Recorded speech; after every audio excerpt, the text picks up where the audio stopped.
8 soldiers stood in formation at the rally point, their breath-forming clouds in the frozen mountain air. None of them knew they had already been in a sniper's crosshairs for the past 2 hours. None of them understood that someone had chosen, with cold precision, to let them live. The Adirondack Mountains stretched across upstate New York in ridges of granite and ice, their peaks lost in the kind of winter darkness that swallowed sound. It was 5:47 in the morning, 15 degrees below zero. The kind of cold that turned moisture in your lungs to frost, that made metal burn against bare skin, that killed the unprepared in less than an hour. Master Chief Jack Reeves moved his team with the efficiency of 18 years in naval special warfare. 8 operators, full combat load, moving tactical through terrain that would break ordinary men. They were 2 miles from their objective, a compound intelligence had flagged as a training facility for potential hostile elements. The mission was straightforward. Insert at 400, assault at 600, secure the facility, extract any intelligence. Nobody had mentioned anything unusual about this target. Nobody had mentioned the ghost watching them from 1,000 meters above. The first shot came without warning. No muzzle flash, no sound except the crack of a supersonic round splitting air that was already knife-sharp with cold. Petty Officer Ryan Davis felt the impact before he heard it. His radio exploded off his chest rig in a shower of plastic and circuitry. He dropped flat. The entire team scattered like they had been trained to do, weapons coming up, eyes scanning ridgelines for the threat they knew was there but could not see. The second shot hit 3 seconds later. Chief Petty Officer Tom Martinez heard the snap and felt the tug as his weapon optics shattered. Tempered glass and electronics sprayed across his face. He rolled left, found cover behind a boulder. His M4 was now effectively a close-quarters weapon, the magnified sight reduced to jagged fragments that caught what little moonlight filtered through the clouds. The third shot punctured Lieutenant David Chen's water bladder. 3 liters of water, kept from freezing by body heat and insulation, erupted across his back in a stream that would turn to ice within minutes. In this temperature, losing your hydration meant losing your ability to operate. It meant weakness. It meant vulnerability. Reeves processed the pattern in the 2 seconds between shots 3 and 4, 3 hits, 3 different targets. Range had to be over 1,000 meters based on the delay between crack and impact. Wind was gusting 20 knots, variable direction. Temperature inversion would affect the ballistics. Whoever this was, they were not just good. They were professional, military trained, Tier 1 capable. The fourth shot proved it. The round hit Reeves's own canteen, the one mounted on his hip, and punched through the aluminum with surgical precision. Water sprayed, froze almost instantly. The message was clear as a radio transmission. I can hit whatever I want. I am choosing not to kill you. Contact, sniper, 12 o'clock high, Davis's voice cracked across the tactical net. The team was already moving, already seeking whatever cover the mountain provided. But there was not much. This was open ground, exposed, a killing field for anyone with the skill to use it. Reeves scanned the ridgeline through his optic. Nothing. No heat signature, no movement, no glint of glass or metal. Whoever this shooter was, they understood thermal camouflage. They understood position discipline. They understood that in the mountains, the high ground was not just an advantage. It was everything. "Chief, I've got no visual," Martinez reported. "Thermal is clean, no signatures." "Same here," Chen added. "Whoever this is, they are ghosts." Reeves made the calculation that all team leaders make when the mission changes. Press forward into potential ambush, or fall back and regroup. The compound was still 2 miles ahead. Their objective, their orders.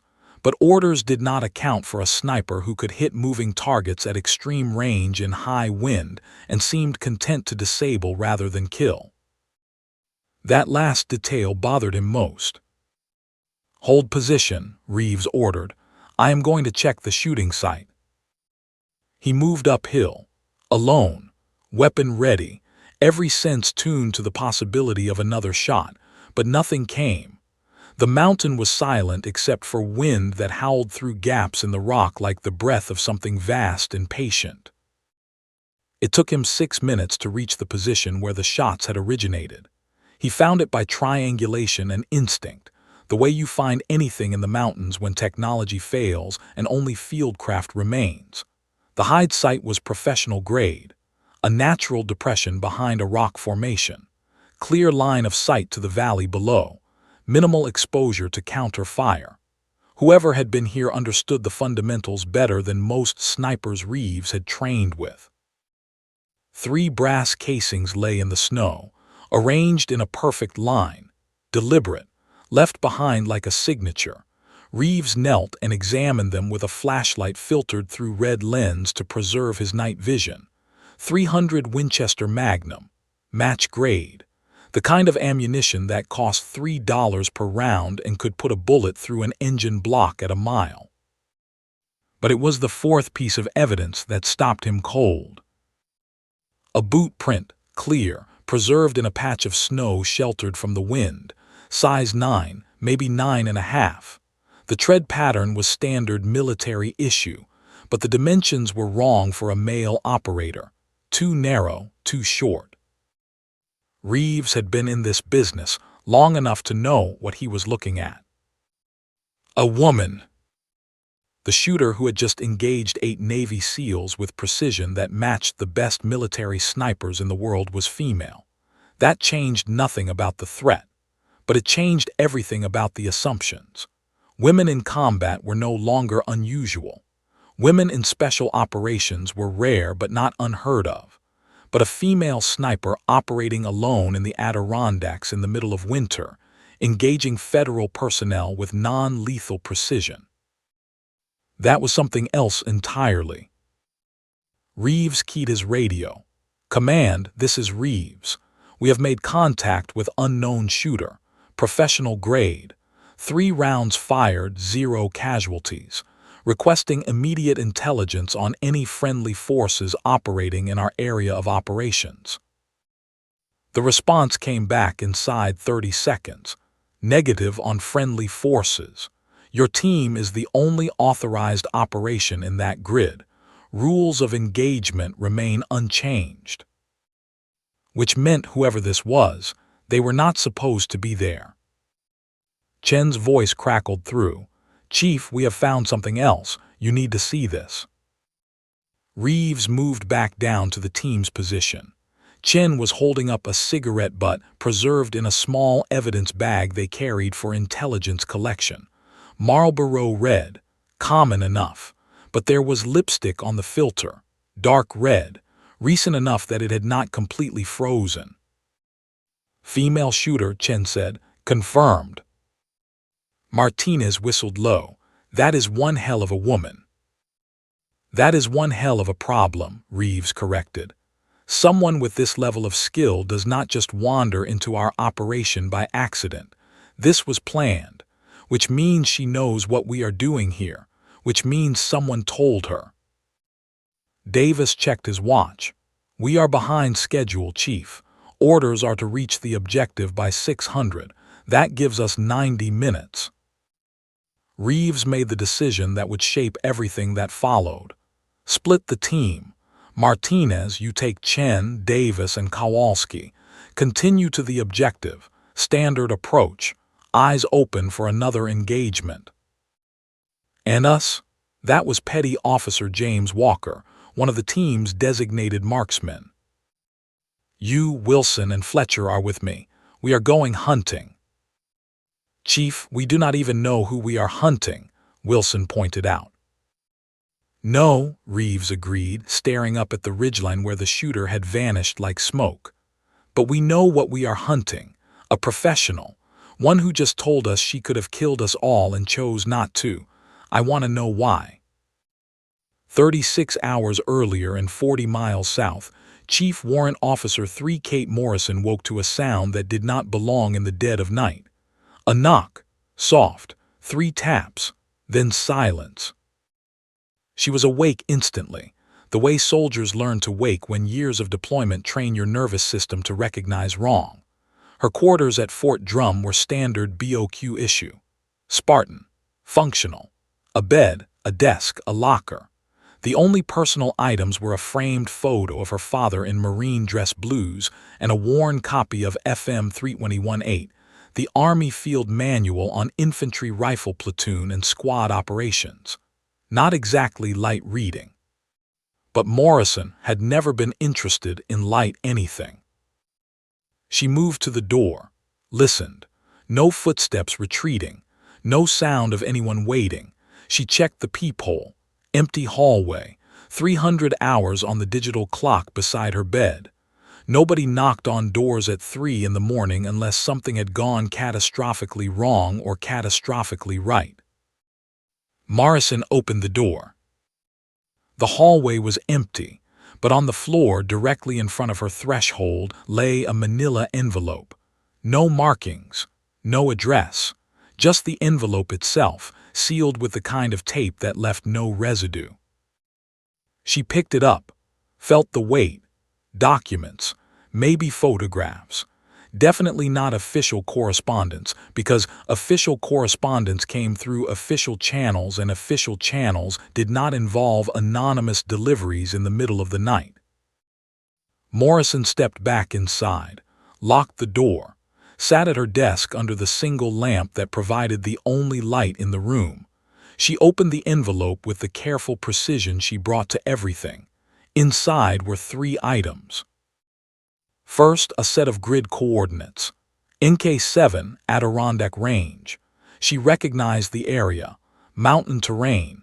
Remote. No permanent settlements.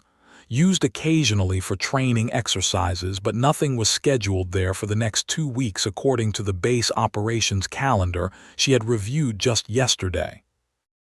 Second, a timeline. 36 hours starting at 600 today, written in block letters. No signature, no explanation of what was supposed to happen during those 36 hours. Third, an objective. Delay all ground units approaching NK7, non-lethal engagement only. That was it. No explanation of why. No identification of who had sent this. No signature or authorization code. Just 3 pieces of information that added up to an order without being an order, a mission without being a mission. Morrison should have reported it, should have taken the envelope directly to her commanding officer and let the chain of command sort out what was clearly some kind of unauthorized communication. That would have been the correct response, the safe response. But Morrison had learned 3 years ago that the correct response and the right response were not always the same thing.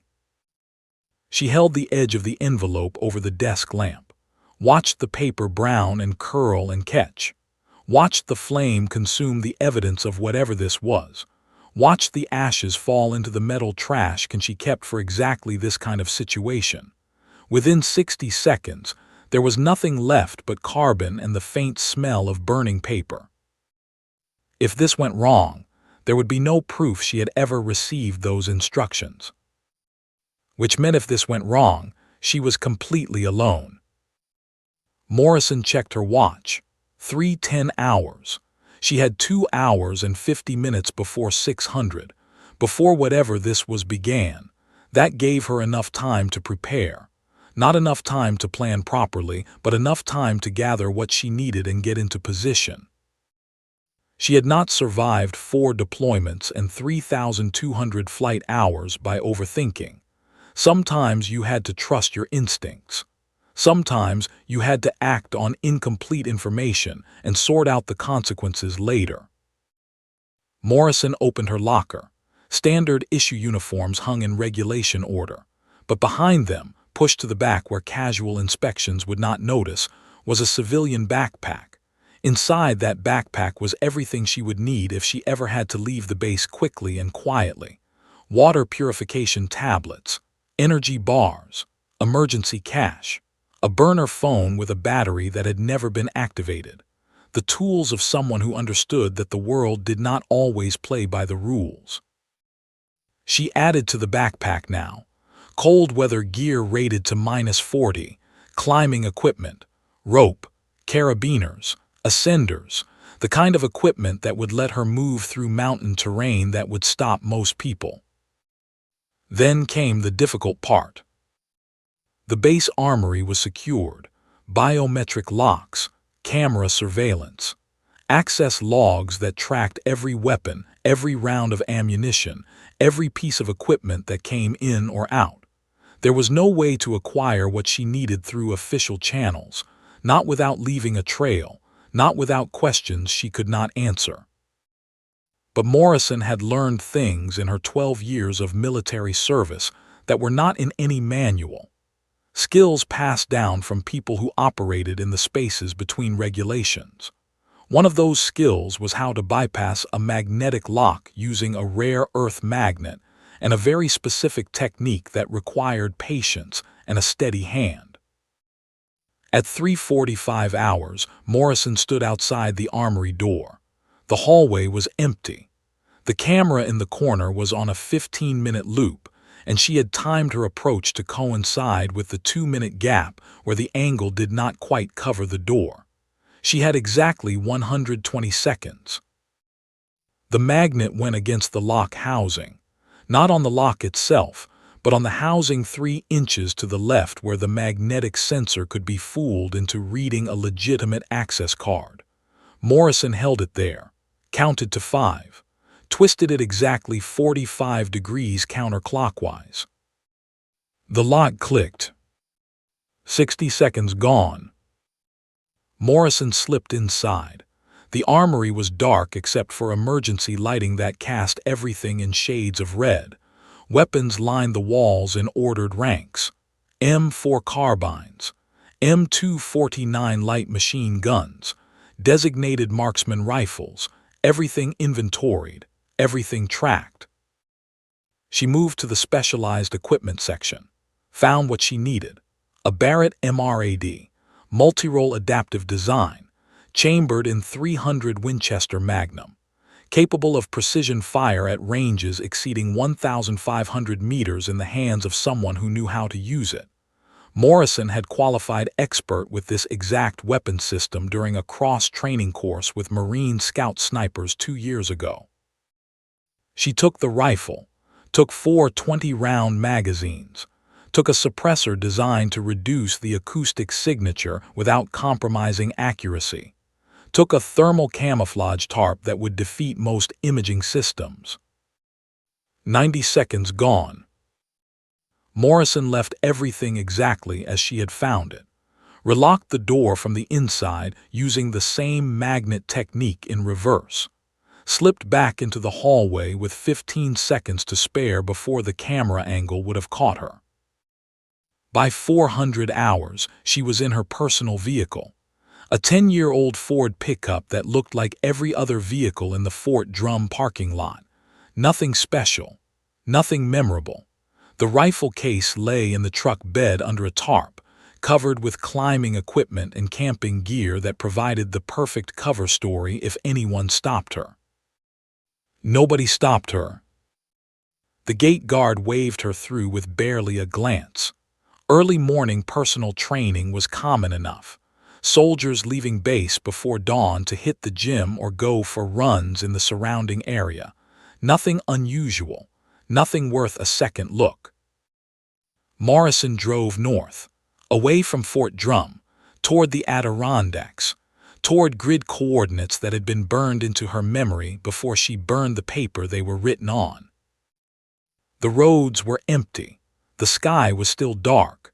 Snow lined the shoulders in dirty gray piles left by plows that fought a constant battle against winter. Morrison drove exactly at the speed limit, used her turn signals, did everything a person does when they do not want to be noticed. After 40 minutes, she turned onto a Forest Service road, unpaved, covered in ice. The truck's 4-wheel drive engaged with a mechanical clunk. She drove another 6 miles until the road became impassable. Then she stopped, killed the engine, sat in silence broken only by the ticking of cooling metal. This was the point of no return. Once she stepped out of this truck with that rifle, she was committed. There would be no walking this back, no explaining it as a misunderstanding. If anyone found out what she was about to do, her career was over. Her freedom was likely over. Everything she had built over 12 years of service would collapse.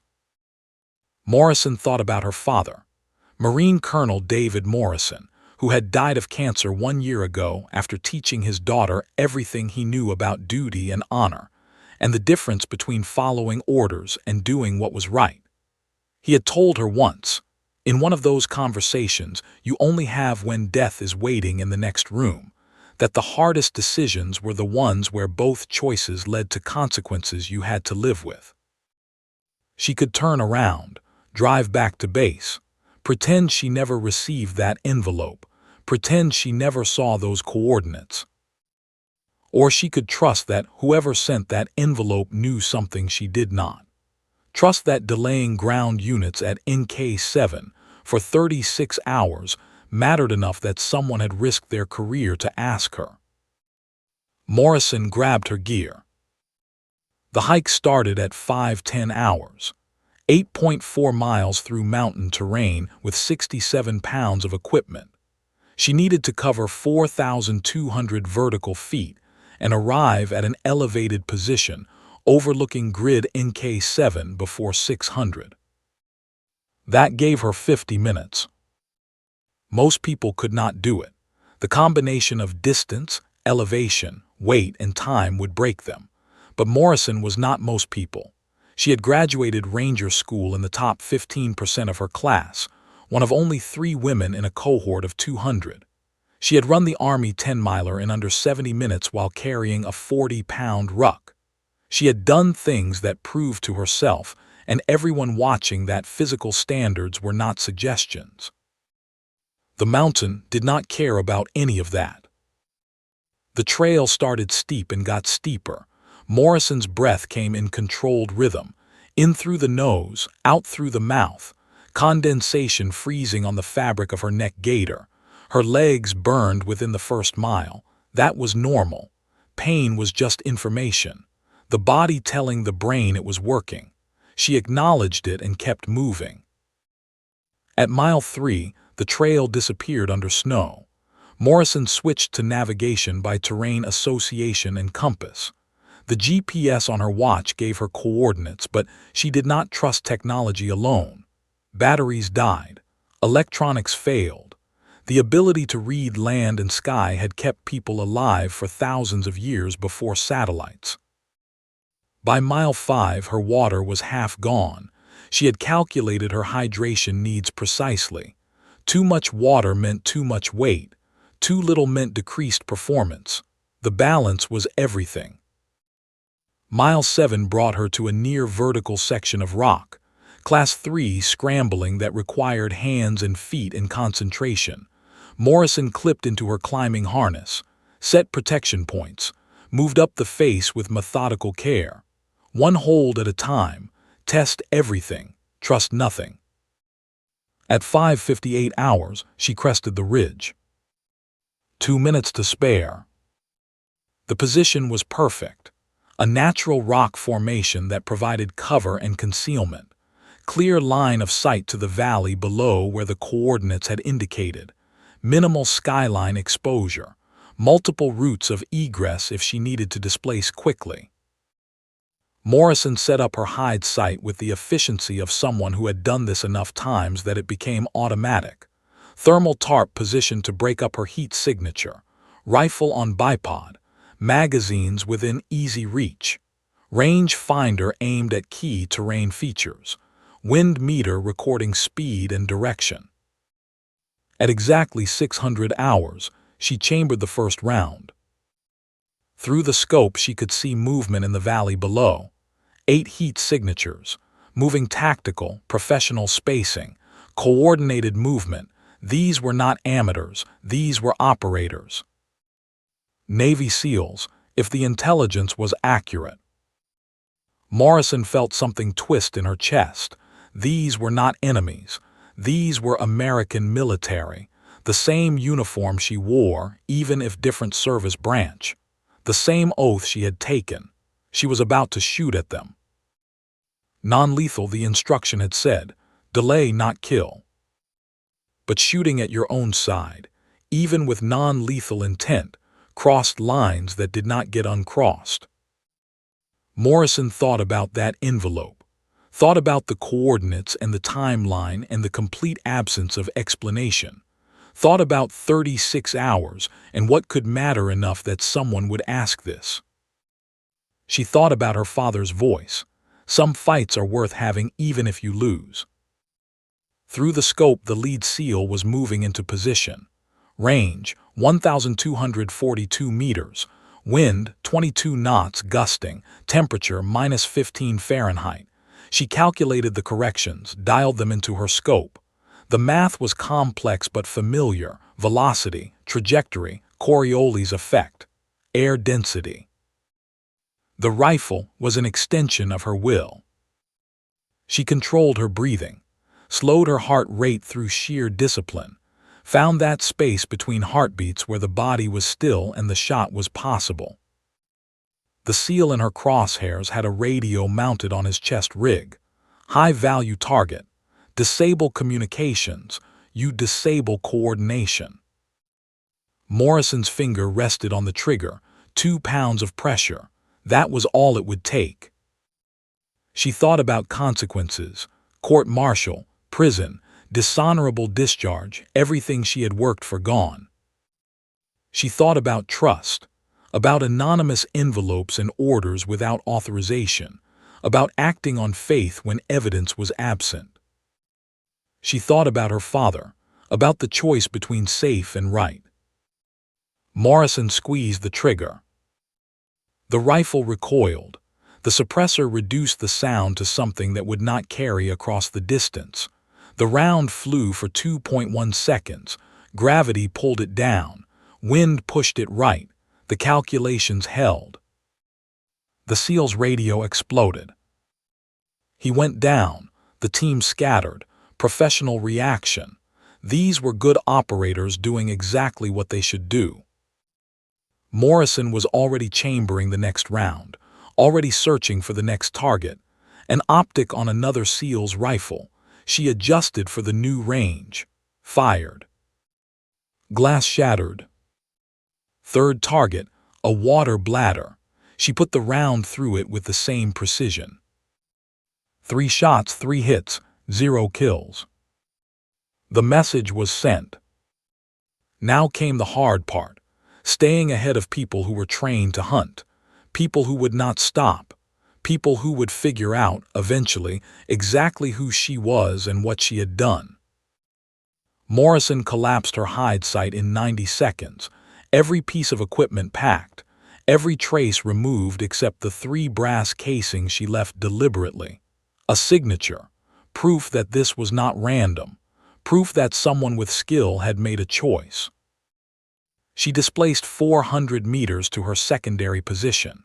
Set up again. Watched through her scope as the SEALs below reorganized. Watched as one of them, the team leader based on his movement and the way others oriented to him, began climbing toward her original position. He would find the casings, would find the boot print, would realize what he was dealing with. Good. Let them know this was not amateur hour. Let them understand they were being delayed by someone who knew exactly what they were doing. Through her scope, Morrison watched the team split. 4 SEALs continuing toward NK7, 4 turning to hunt her. She smiled. This was going to be a long 36 hours. 12 hours into the mission, Kate Morrison had not moved from her primary position except to relieve herself into a catheter bag that every sniper carried but nobody talked about. The temperature had dropped to -22 degrees Fahrenheit. Her body heat, carefully managed through layers of thermal clothing and controlled breathing, was the only thing keeping her from hypothermia. The rifle in front of her had become an extension of her will. 4 magazines remained. 60 rounds. She had fired 8 shots in 12 hours. Every single one had hit exactly where she intended. The 4 Navy SEALs hunting her had not found her yet, but they were close, closer than Morrison liked. She could see them through her scope, moving with the kind of precision that came from years of training and combat experience. Master Chief Jack Reeves was good, better than good. He had identified her general area 3 times, forcing her to displace to secondary positions she had prepared during her initial climb. Each displacement cost time and energy. Each one brought her closer to the moment when she would run out of positions and have to either fight or run. Morrison did not plan to do either. Through her thermal scope, she watched Reeves study the terrain. He was learning, adapting, understanding that whoever he was hunting knew these mountains as well as he did, maybe better. That realization would make him more cautious, more methodical, which was exactly what Morrison needed. Cautious men moved slowly. Slow movement bought time. Time was the entire point of this mission. Morrison shifted her weight, flexed her fingers inside her gloves, checked her watch. 14 hours remaining. The envelope had said 36 hours. She had given them 22 so far.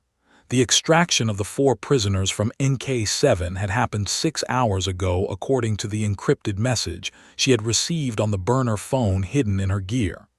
4 Americans who had been declared killed in action were now in protective custody. 4 families who had mourned would soon learn their loved ones were alive. All because Morrison had been willing to shoot at her own military, to buy the time needed for that extraction. The moral weight of that decision sat in her chest like a stone, but it was a weight she could carry, because the alternative was letting those 4 men die in a secret prison that should never have existed. Movement in her scope, Morrison focused. One of the SEALs, Petty Officer Ryan Davis, was climbing toward a ridge that would give him line of sight to her current position. Smart move. If he reached that ridge, he would spot her thermal signature even through her camouflage netting. Morrison made a calculation. She could shoot near him, force him to take cover, delay his climb. But every shot gave away information. Every muzzle signature, even suppressed, was data the SEALs could use to triangulate her position. Or she could move, again, to her 5th position, the one she had prepared as a contingency but hoped not to need because it was farther from NK7 and would limit her ability to engage targets approaching the compound. Davis kept climbing, 50 meters from the ridge, 40, 30. Morrison made her decision. She packed her hide in 90 seconds. Every piece of equipment had a place. Every movement was rehearsed. By the time Davis reached the ridge, she was 400 meters away in a completely different sector of the mountain. Through her new position scope, Morrison watched Davis scan the area where she had been. Watched him key his radio. Watched him shake his head. Another ghost. Another near miss. Reeves would be frustrated by now. 12 hours of hunting a target who seemed to anticipate every move, who disappeared like smoke, who left just enough evidence to prove she was real but never enough to catch her. Good. Frustrated men made mistakes. Morrison was counting on that. Her radio crackled, not the SEAL frequency she had been monitoring, the encrypted channel, the one connected to whoever had sent that envelope. Firewatch, this is Overwatch. Package is secure. Extraction complete. Your mission parameters are changed. New priority, protect SEAL element at NK7. Hostile contractors inbound. Estimate 6 vehicles. 25 to 30 personnel. They are sent to sanitize the facility, to eliminate witnesses. Do you copy? Morrison keyed her mic. Copy, contractors. How long until arrival? 12 minutes, and Firewatch. The SEALs do not know they are targets. Command has not been informed. You are their only warning. The transmission ended. Morrison stared at her scope. process the information. 12 minutes. 6 vehicles, 30 contractors, all sent to kill the same SEALs she had been shooting at for the past 12 hours. The irony was not lost on her. But irony did not change the tactical situation. 4 Navy SEALs at the compound. 4 more hunting her in the mountains. All of them about to be hit by an overwhelming force that was trained, equipped, and authorized to kill without hesitation.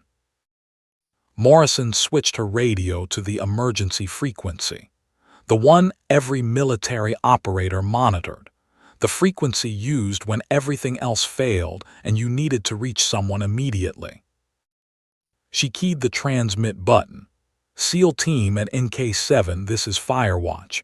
You have 6 hostiles approaching from grid 047. Estimate time of arrival 10 minutes. They are not friendly. They are not yours, and they are coming to kill you. Advise immediate defensive posture. The silence that followed lasted exactly 3 seconds. Then Reeves's voice came back, controlled but with an edge that Morrison recognized. The sound of a man recalculating everything he thought he knew. Firewatch, identify yourself. Morrison watched through her scope as the 4 SEALs who had been hunting her froze in their tracks. No time. Trust me or die. Your choice.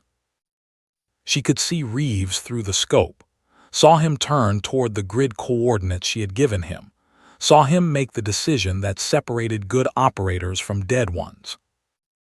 Command, this is Reeves. Can you confirm hostile movement at grid 047? Morrison did not wait for the response. She was already adjusting her scope, already calculating wind and distance. The 6 vehicles moving through the valley below were civilian SUVs, black, expensive, the kind that did not look military but could carry a full tactical team with gear. She counted personnel as they dismounted, 28 total, all armed with weapons that were not standard U.S. military issue, HK-416 rifles, civilian market tactical gear, the uniform of private military contractors who worked in the gray spaces where official forces could not go. Apex Solutions, Gerald Pierce's private army, the men who did the work that generals and senators needed done but could not authorize through official channels. And they were heading directly toward the compound where 4 Navy SEALs had just discovered evidence of illegal detention. Through her scope, Morrison could see the lead contractor, older, experienced, moving with the confidence of someone who had done this kind of work before.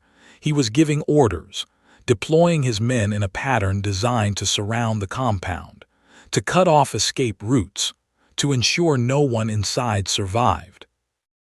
Morrison centered her crosshairs on his chest. Range, 1,200 meters. Wind, 18 knots gusting to 23. Temperature, -20. The math was complex but familiar. She had made this shot 1,000 times in training, had made it for real in Afghanistan when targets were enemies and rules of engagement were clear. This was different. This was an American contractor, probably a veteran, probably someone who had served honorably before taking a paycheck from Pierce. Shooting him meant crossing a line that went beyond shooting at SEALs with non-lethal intent. This would be a kill shot, the first person Morrison had killed on American soil, the first American she had killed anywhere. The weight of that decision pressed down like the cold, like the exhaustion, like the 12 hours of lying in the snow waiting for the moment when everything would change. Morrison thought about her father, about the conversations they had in those last months when cancer was taking him, and he knew it, and he used the time to teach her everything he had learned in 30 years as a Marine. One of those lessons came back now. "Katie," he had said, his voice already weakened by the disease eating him from inside, "someday you will face a choice between following orders and doing what is right. When that day comes, remember this.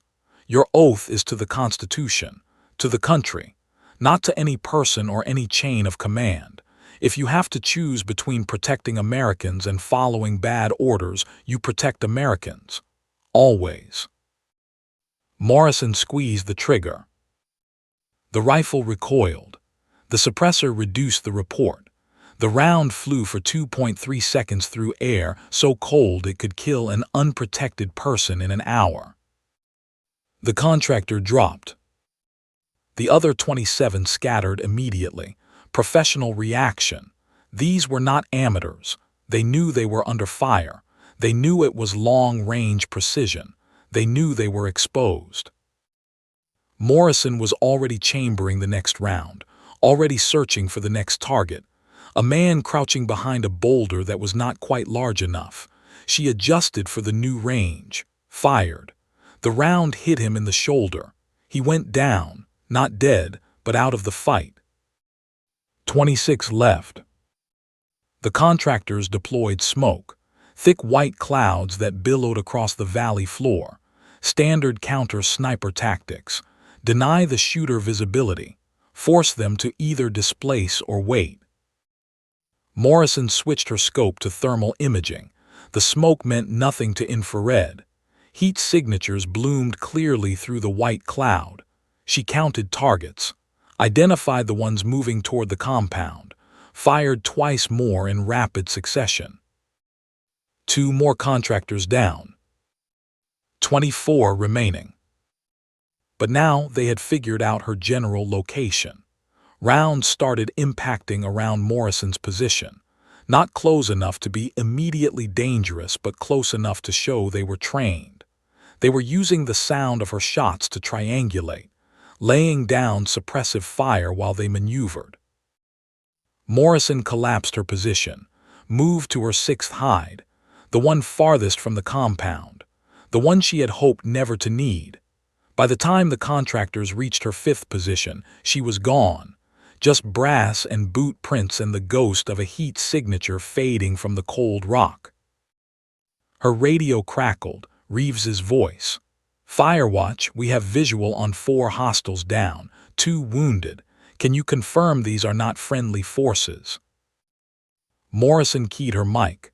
"Confirmed, private military contractors, Apex Solutions. They were sent to sanitize NK7, to kill anyone who saw the inside." "How do you know that?" "Because I know what is inside that compound, and I know the people who do not want anyone else to know." There was a long pause. Morrison could imagine the conversation happening on the SEAL team's internal net. The questions, the doubts, the calculations about whether to trust a woman who had been shooting at them 12 hours ago. Finally, Reeves spoke again. "Firewatch, we need to talk face to face." "Negative. Mission is not complete. You have 24 contractors in the area. They will not give up, and there are more coming." "How many more?" Morrison thought about the intelligence she had been reading, about Pierce and his resources, about what happened to people who threatened his operation. "Enough. You need to extract from NK7 now, before reinforcements arrive." "We have orders to secure the facility." "The facility is already secure. The people who ran it moved the prisoners 2 days ago. What you found in there is evidence of illegal detention of American military personnel. The contractors are here to destroy that evidence. And you." Reeves was silent for a moment. When he spoke again, his voice had changed. "What prisoners?" Morrison looked through her scope at the compound, at the concrete building that had held 4 Americans for 8 months, at the cells where men who had been declared killed in action had waited for rescue they did not know was coming. 4 men, all special operations, all supposedly killed in Afghanistan in 2016, all actually being held prisoner because they witnessed contractor activities that were classified at levels above legal authorization. Someone very powerful wanted them silenced permanently. Someone else decided to save them instead. My job was to buy time for that extraction. Your job, whether you know it or not, is to survive long enough to testify about what you found. Another pause. Longer. Morrison watched Reeves through her scope, watched him process information that contradicted everything he had been told about this mission, watched him arrive at the conclusion that would change everything. "Command, this is Reeves," he said on the official net. "We have encountered hostile contractors at NK7, multiple casualties, requesting immediate extraction and intelligence briefing on Apex Solutions operations in this area." The response came back after 15 seconds. "Negative on Apex presence in your area. No contractor activity authorized. Maintain position and continue mission." Morrison keyed the emergency frequency. "They are lying to you, or they do not know. Either way, more contractors are coming. You have maybe 20 minutes before this area is swarming with people who have orders to kill every American who saw the inside of that compound." "Why are you helping us?" Reeves asked. 12 hours ago you were shooting at us." "I was delaying you, not killing you. There is a difference. I am helping you now because you are not my enemy. We are on the same side, we just did not know it yet." Lieutenant David Chen's voice came over the radio. "Firewatch, how did you know about NK7? How did you know we would be here?"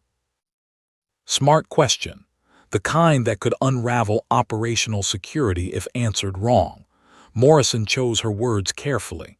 "I knew because someone with access to classified information knew you would be sent here. This whole mission was designed to make you discover the compound, to make you ask questions, to make you investigate something that people at very high levels do not want investigated." "That sounds like a conspiracy theory," Chen said. "It would be, except you are standing in a facility that was used to illegally detain American military personnel. You found evidence. You can verify everything I am telling you. That is not theory. That is fact."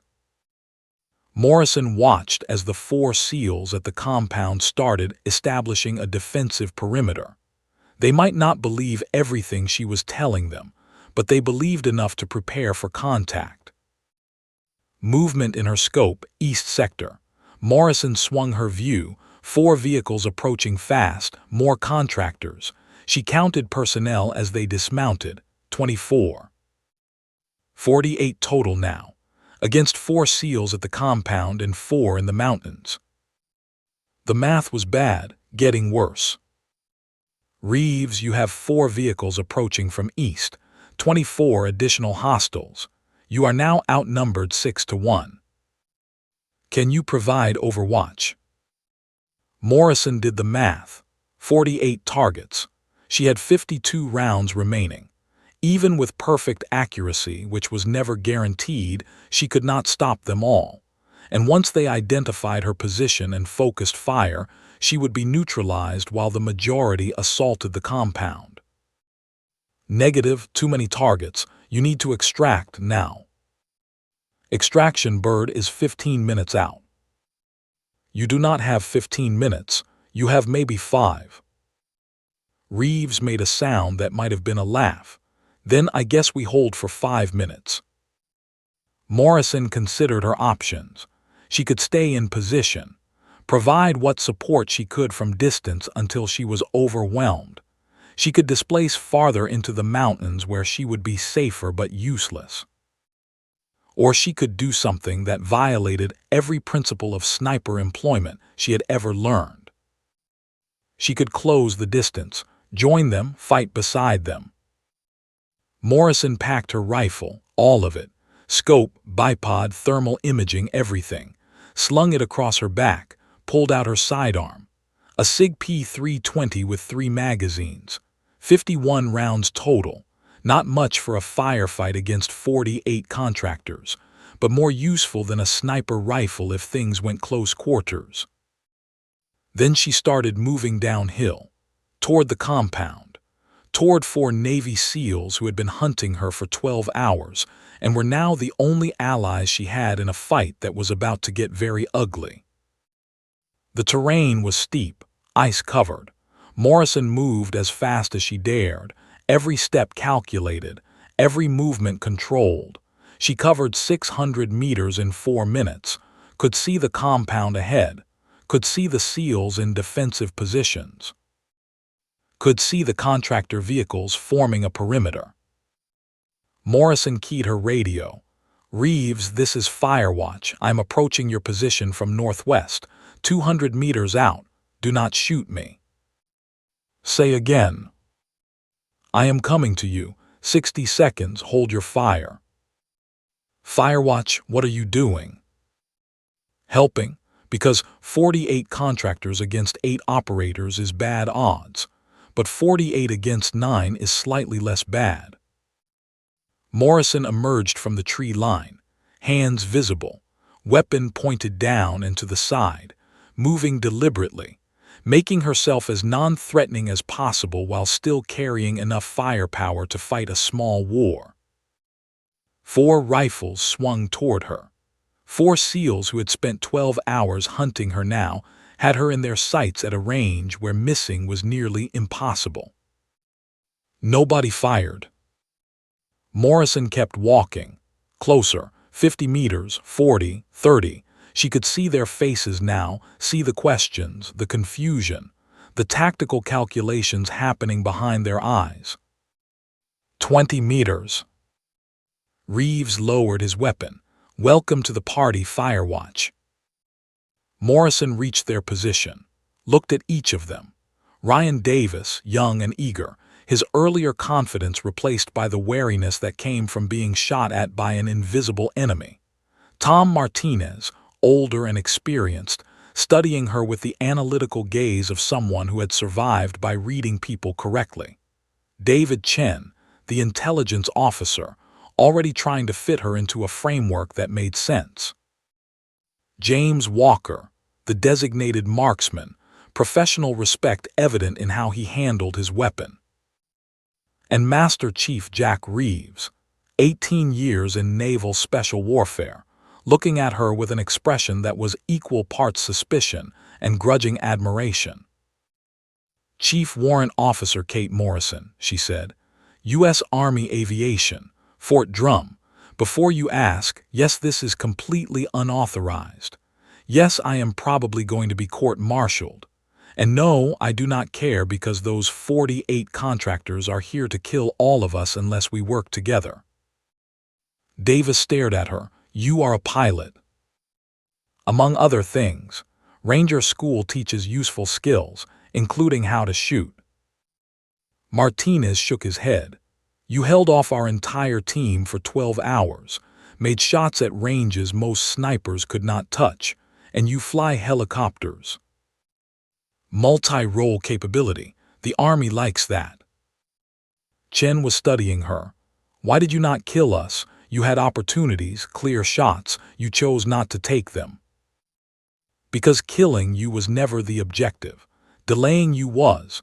Buying time for an operation that had to happen without official oversight. 4 American prisoners needed to be extracted from this facility. That extraction happened 6 hours ago. Those men are safe. My mission was to make sure your mission did not interfere with theirs." Reeves checked his watch. "Extraction bird is 12 minutes out. We have 48 hostiles forming a perimeter around this compound.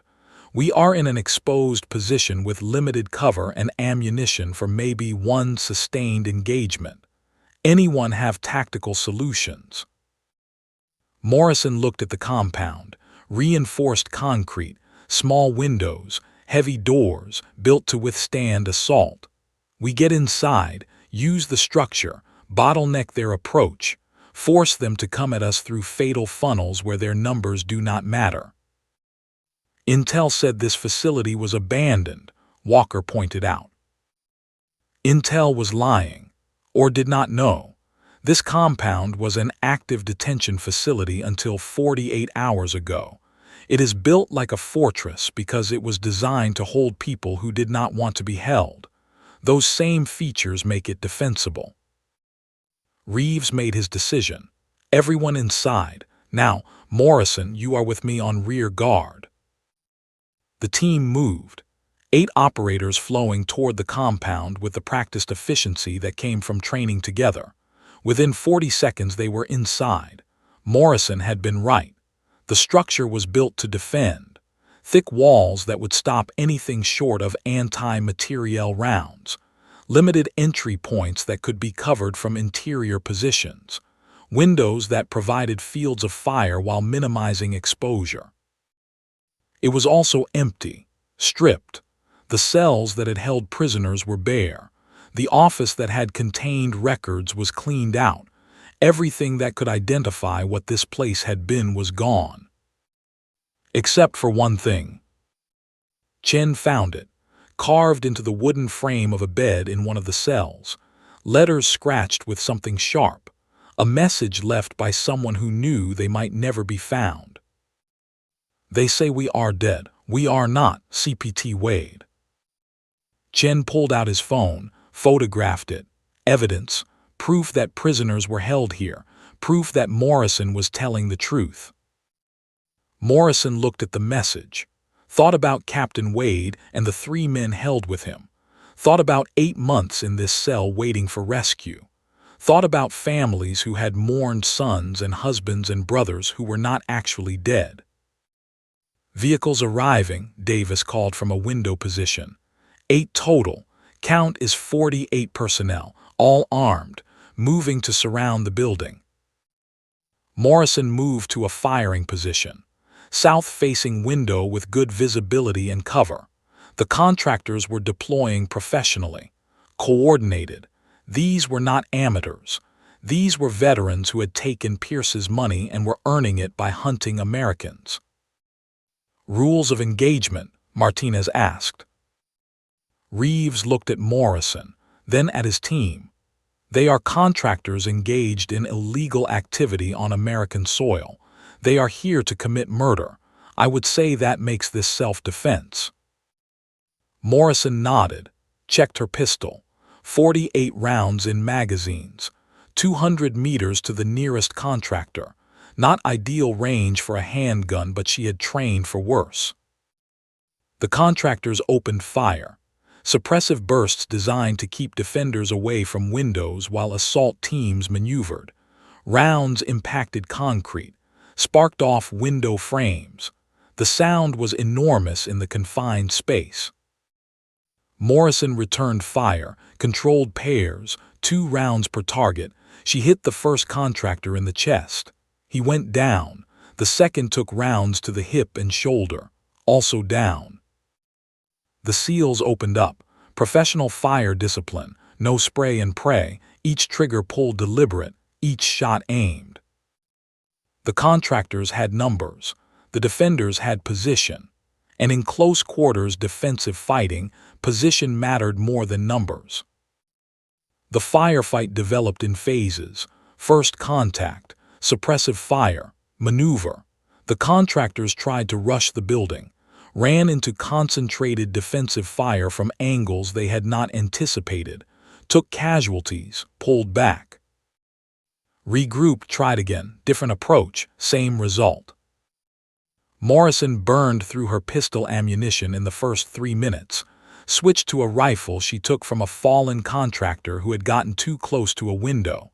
HK-416. Good weapon. She had trained on similar platforms. The muscle memory was there.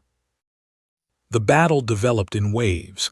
Each wave brought new tactics, new approaches. The contractors were learning, adapting. They had started with direct assault. When that failed, they tried suppressive fire and maneuver. When that failed, they brought up heavier weapons. Morrison saw a contractor setting up what looked like a light machine gun, belt-fed, probably an M240 or similar. That weapon could pour sustained fire into the compound, could chew through their defensive positions, could force them away from windows and allow assault teams to close the distance. She could not allow that. Morrison aimed carefully. The contractor was 400 meters out, behind cover, only his head and shoulders visible. The HK-416 in her hands was capable at that range, but it required precision. She controlled her breathing, found the space between heartbeats, squeezed. The contractor jerked back. The machine gun clattered to the ground unfired. But there were more contractors, always more. For every one that went down, two more seemed to take their place. Morrison knew that was not actually true, knew it was the psychological effect of sustained combat, but knowing did not change how it felt. A grenade arced through a window. Chen saw it, kicked it back out before it detonated. The explosion was enormous. Shrapnel peppered the exterior wall. Anyone standing near that window would have been shredded. "They are getting desperate," Martinez observed. He was right. Grenades meant the contractors were willing to damage the compound, to destroy evidence along with the defenders. That meant their orders had changed from capture to kill. Morrison shifted positions, moved to a different window, engaged a contractor trying to flank, put 2 rounds center mass, kept moving, never stayed in one place long enough to become predictable. The contractors were tracking movement, concentrating fire on windows that showed activity. Morrison used that, appeared at one window, drew fire, disappeared, reappeared at another, engaged while they were focused elsewhere. It was a deadly game. One mistake meant death, but it was also the only game that worked when you were outnumbered this badly. Davis took a round, not serious, grazed his arm, drew blood but did not disable. He kept fighting, tied a quick bandage one-handed, back in the fight inside 60 seconds. That was the SEAL way. You fought until you could not fight anymore. Then you fought some more. The firefight entered its 6th minute. Morrison was on her last magazine, 20 rounds left. She made them count. 1 shot, 1 kill when possible, 2 shots when necessary, no spray and pray, no wasted ammunition. The sound was overwhelming. Incoming fire, outgoing fire, shouts, commands, the thump of grenades, the crack of rounds breaking the sound barrier, all of it mixing into a wall of noise that became almost numbing in its intensity. Morrison's training took over. Muscle memory, pattern recognition, target acquisition, fire, assess, move, repeat. The higher brain shut down. The tactical brain ran the show.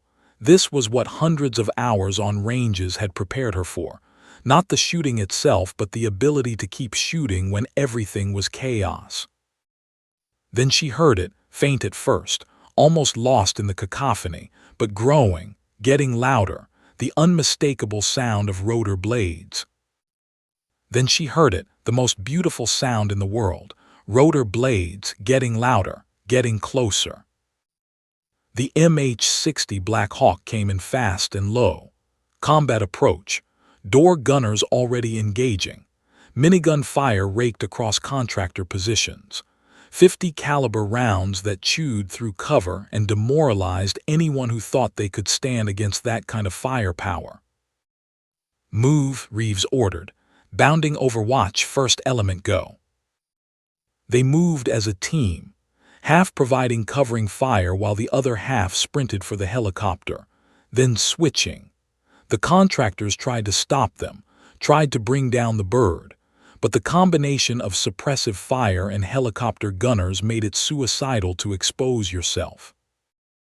Morrison ran with the second element, felt rounds snap past, felt the concussion of near misses, kept moving because stopping meant dying. Hands grabbed her, pulled her into the cargo bay. The helicopter was lifting before everyone was fully aboard, rising fast, gaining altitude, leaving the compound and the contractors and the firefight in the valley below. Morrison collapsed against the bulkhead, breathing hard, adrenaline crashing. Her hands shook, not from fear, from the chemical aftermath of combat, from what her body had done to keep her alive and was now done doing. Reeves sat next to her, pulled off his helmet, looked at her with an expression that was difficult to read. Respect maybe, or recognition. one warrior to another. "Thank you," he said. Morrison nodded, could not trust her voice yet. "You saved our lives, warned us, fought beside us, did it all while being completely unauthorized to be there. Someone had to. Why you?" Morrison thought about the envelope, about choosing to trust when evidence was absent, about her father's voice saying that some fights were worth having even if you lost. "Because I was asked, and because it was right." Chen leaned forward. "The prisoners, the ones you said were held at NK7, where are they now?" "Safe, protective custody. They will testify about what happened to them, about a program that has been running for over 20 years, about people in positions of power who thought they were above consequences." "Who is running it?" Morrison looked at each of them, weighed operational security against the fact that these men had just fought beside her and earned the right to know. People with more power than you can imagine. Senators, generals, intelligence officials at the highest levels. People who are about to learn that power is not the same as immunity. The helicopter banked, heading back toward Fort Drum, toward the reckoning that Morrison had been avoiding thinking about. She was AWOL. She had stolen military equipment. She had engaged in unauthorized combat. She had shot at federal personnel. The list of offenses was long enough to earn a dishonorable discharge and federal prison time. But she had also saved 8 lives, exposed a conspiracy, freed 4 prisoners, done things that would never appear in any after-action report but mattered more than regulations. The crew chief approached, handed her a headset. "Ma'am, we have a situation." Morrison put it on. "What situation?" "Command wants identification for all personnel on this bird. We have 9 souls on board. Only 8 were on the manifest. They want to know who the extra person is." Morrison looked at Reeves, saw him listening, saw him make a choice. "Command, this is Reeves. The 9th person is Chief Warrant Officer Kate Morrison, U.S. Army Aviation, Fort Drum. She was conducting a parallel operation in the same area. She provided critical intelligence about hostile contractors and assisted in defensive operations. She saved American lives, and she is coming back with us." Silence on the radio, long enough that Morrison wondered if they had lost connection. Then a voice she did not recognize, female, professional, with an edge that suggested significant rank and zero tolerance for nonsense. "Chief Morrison, this is Commander Sarah Chen, Naval Intelligence. I have been looking for you for 18 hours. I have questions." "I imagine you do, ma'am." Starting with how a helicopter pilot became capable of engaging multiple targets at extreme range in adverse conditions with precision that matches our best snipers. Ranger school, additional training, and a lot of practice. "I see. And the unauthorized use of military equipment. The engagement of federal personnel with what I am told were non-lethal but highly accurate shots. The complete absence of any authorization for your presence in that area of operations." Morrison chose her words carefully. "That requires a longer conversation, ma'am, preferably in a secure location with appropriate clearances." "Agreed. You will be met at Fort Drum by military police. You will be placed under arrest pending investigation. You will be held in confinement until a determination is made regarding charges. Do you understand?" "Yes, ma'am." Chen's voice softened slightly. "And Chief Morrison, off the record, that was some of the finest tactical operation I have seen in 20 years of intelligence work. If you are going to be court-martialed, at least you are going out having done something that mattered." The connection ended. Morrison removed the headset, looked at the SEALs. They had all heard, all knew what was coming. "So you get arrested," Davis said. For saving our lives. That is the most military thing I have ever heard." "Regulations exist for reasons," Morrison said.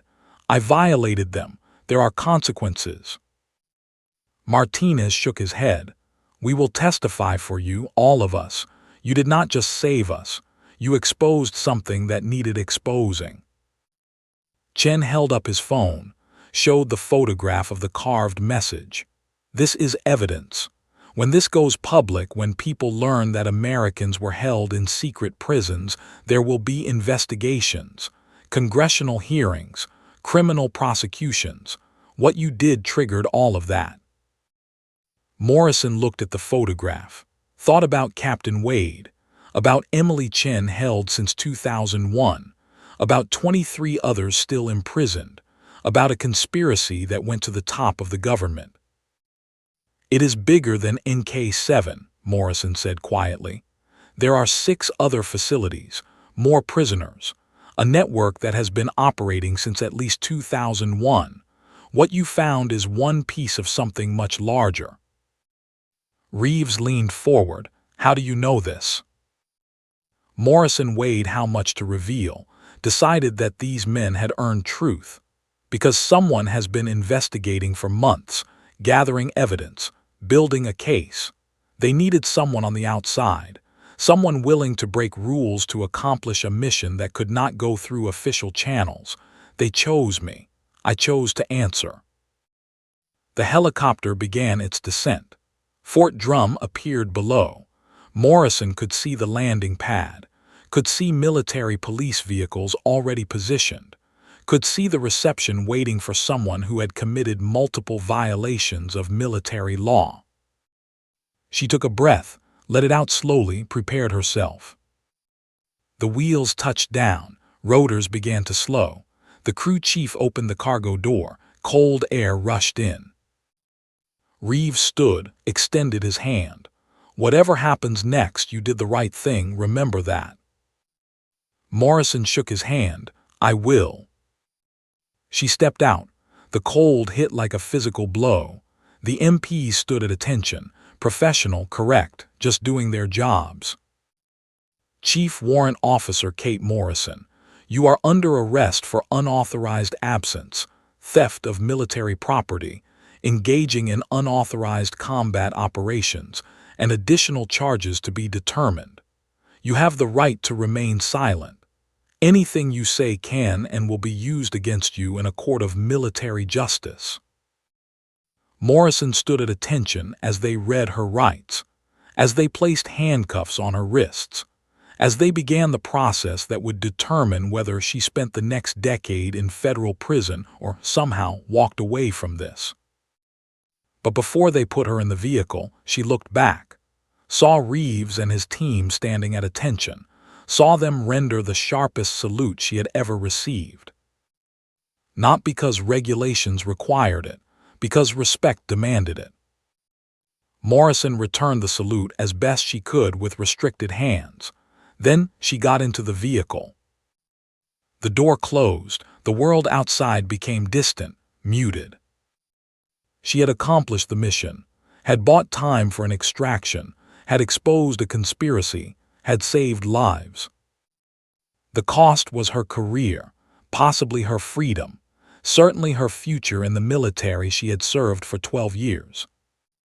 But as the vehicle drove away from the landing pad, Morrison thought about 4 men who were free, about evidence that had been gathered, about the case being built against people who thought they were untouchable. And she thought about a conversation that was about to happen, between her and Commander Sarah Chen, between her and whoever had sent that envelope, between her and the people who would decide whether what she did was heroism or treason. Morrison suspected it might be both.